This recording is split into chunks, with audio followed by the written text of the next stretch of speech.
மகாபாரதம் உண்மையாவும் இருக்கலாம், பொய்யாவும் இருக்கலாம். அந்த விவாதத்தை தாண்டி அது நம்ம லைஃப்க்கு தேவையான நிறைய லெசன்ஸ் சொல்லுது. அதை பத்தி பேசலாம். லாஸ்ட் எபிசோட்ல பீஷ்மர் காசி நாட்டுல நடக்கிற சுயம்வரத்துக்கு போய் 3 இளவரசிகளை தன் தம்பி விசித்திர வீரனுக்கு கல்யாணம் பண்ணி வைக்கலான்னு தூக்கிட்டு வந்துடுறாரு. இந்த எபிசோட்ல அந்த 3 இளவரசிகளோட லைஃப் என்ன ஆச்சுன்றதை பத்தி பேசலாம்.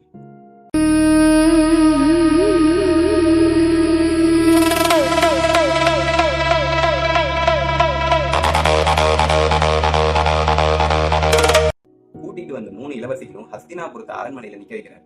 அப்ப அந்த 3 இளவரசிகள்ல ஒருத்தவங்க, அம்பா, நான் ஆல்ரெடி வேற ஒரு பையனை லவ் பண்றேன், அவனை தான் கல்யாணம் பண்ணிக்கணும்னு ஆசைப்படுறேன்னு சொல்றாங்க. இதை கேட்ட பீஷ்மர், உன்னோட ஆசைக்கு நான் மதிப்பு கொடுக்கறது அந்த பெண்ணை உன்னோட லவர்கிட்டே அனுப்பி வச்சிடறாங்க. ரொம்ப சந்தோஷமா சல்வா நாட்டுக்கு போற அந்த இளவரசி தன்னோட லவரை மீட் பண்றாங்க. அவங்களோட பாய் ஃப்ரெண்ட், நான் உன்னை கல்யாணம் பண்ணிக்க முடியாது, ஏன்னா பீஷ்மர் உன்னை சுயம்வரத்துல வென்று கூட்டிட்டு போயிட்டாரு, நான் உன்னை கல்யாணம் பண்ணா அது என் மரியாதைக்கு இழுக்கை ஏற்படுத்தும், அதனால நீ போயிடுன்னு அனுப்பி விட்டுறாரு. இப்ப கோவமா அம்பா சல்வா நாட்டுல இருந்து கிளம்பி ஹஸ்தினாபுரத்துக்கு வராங்க. அங்க வந்து பீஷ்மர் கிட்ட என்னோட லவர் என்னை ஏத்துக்க முடியாதுன்னு சொல்லிட்டாரு, அதனால நான் விசித்திர வீரனை கல்யாணம் பண்ணிக்கிறேன்னு சொல்றாங்க. இதை கேட்ட பீஷ்மர், நீ அரண்மனையில எல்லாரும் முன்னாடியே வேற ஒருத்தனை லவ் பண்றேன்னு சொல்லிட்டேன், இப்ப உன்னை நான் என் தம்பிக்கு கல்யாணம் பண்ணி வச்சா அது இந்த ராஜ்யத்துக்கு அவமானத்தை ஏற்படுத்தும், அதனால அவனுக்கு உன்னை கல்யாணம் பண்ணி வைக்க முடியாதுன்னு சொல்லிட்டாரு. இப்போ நல்ல கவனிங்க, இந்த கதையில அம்பா எந்த இடத்துலயுமே எந்த தப்புமே பண்ணல. எல்லா தப்பும் வேற ஒருத்தவங்க மேல இருக்கு. மாடர்ன் லைஃபோட கனெக்ட் பண்ணி பாருங்க. எந்த ஒரு பெண்ணுக்கு ஏதாவது பிரச்சனை வந்தாலும் நம்ம உடனே அந்த பொண்ணு என்ன பண்ணான்னு யோசிப்போம், ஆனா அந்த பொண்ணுக்கு என்ன நடந்துச்சுன்னு யோசிங்க. இப்போ அடுத்து அம்பாக்கு என்ன நடந்துச்சுன்றதை பத்தி பார்ப்போம். அம்பா உடனே, அப்ப நீங்க தானே என்ன தூக்கிட்டு வந்தீங்க, நீங்களே என்ன கல்யாணம் பண்ணிக்கோங்கன்னு பீஷ்மரை பார்த்து கேட்கறாங்க. பீஷ்மர் ஷாக் ஆகி, நான் யாரையுமே திருமணம் பண்ணிக்க கூடாதுன்னு இருக்கேன், நான் பிரம்மச்சாரி விரதத்தை மேற்கொண்டிருக்கேன், அதனால உன்னை என்னால் கல்யாணம் பண்ணிக்க முடியாதுன்னு ரிஜெக்ட் பண்ணிருக்காங்க. இதை மாடர்ன் லைஃபோட கனெக்ட் பண்ணி பாருங்க. Policy versus people. சில ரூல்ஸ் டெக்னிக்கலி கரெக்டா இருக்கும், ஆனா அந்த ரூல்ஸ் காரணமா சில பேரோட வாழ்க்கை பாதிக்கப்படலாம். ரூல்ஸ்லயும் தப்பு இருக்காது, பர்சன்லயும் தப்பு இருக்காது, ஆனா அவுட்கம் மோசமா இருக்கும். அம்பாவோட கதையிலும் இதுதான். சல்வா நாட்டில் இளவரசன் அவனோட மரியாதை காப்பாத்திக்கணும் அப்படின்னு நினைச்சாரு, ஆனா பீஷ்மர் அவரோட சபதத்தை காப்பாத்திக்கணும்னு நினைக்கிறாரு. இப்ப அம்பாவோட வாழ்க்கை தான் வீணா போகுது. இப்ப அம்பாவோட லைஃப் ஒரு கொஸ்டின் மார்க் ஆயிடுது. அவங்களுக்கு ஃபியூச்சர் இல்ல, ஹஸ்பண்ட் இல்ல, குடும்பம் இல்ல. அவங்களோட ஏக்கம், அழுக அப்படியே மெல்ல மெல்ல கோபமா மாறுது. அந்த கோபம் பழி வாங்குற குணமா மாறுது. அவங்க பீஷ்மரை கண்டிப்பா ஒரு நாள் நான் கொல்லுவேன்ற சபதத்தை மேற்கொள்றாங்க. இதை மாடர்ன் லைஃபோட கனெக்ட் பண்ணி பாருங்க. நிறைய இடத்துல ரிஜெக்டட் பீப்புளால தான் பெரிய ஹிஸ்டரியை மேக் பண்ணிக்க முடியும். எக்ஸாம்பிளுக்கு நெல்சன் மண்டேலா 27 இயர்ஸ் ஜெயில இருந்தாரு. அவர் அதுக்கப்புறமா பெரிய புரட்சியை உண்டாக்குனாரு. இந்த எபிசோட்ல இருக்க ஹிடன் சைக்காலஜி ரொம்ப அழகான உளவியல். நிறைய நேரத்துல நமக்கு என்ன பிரச்சனை நடந்துச்சுன்றதே மறந்துடுவோம், ஆனா அந்த பிரச்சனைக்கு யார் காரணம்ன்றதை மட்டும் ஞாபகம் வச்சிருக்கோம்.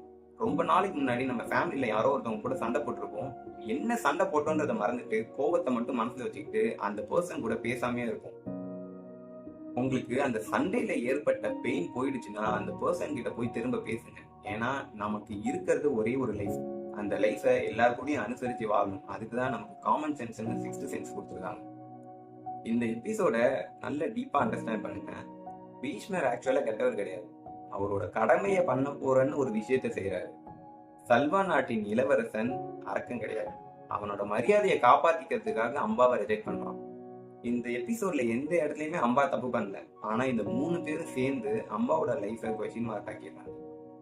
அதாவது நம்ம லைஃப்ல வேற வேற நபர்கள் இருக்கிற ஒரு சில முடிவு நம்ம லைஃப் பாதிக்கும். அந்த சிச்சுவேஷனை எப்படி பாஸ் பண்ணி போலான்றதை யோசிங்க.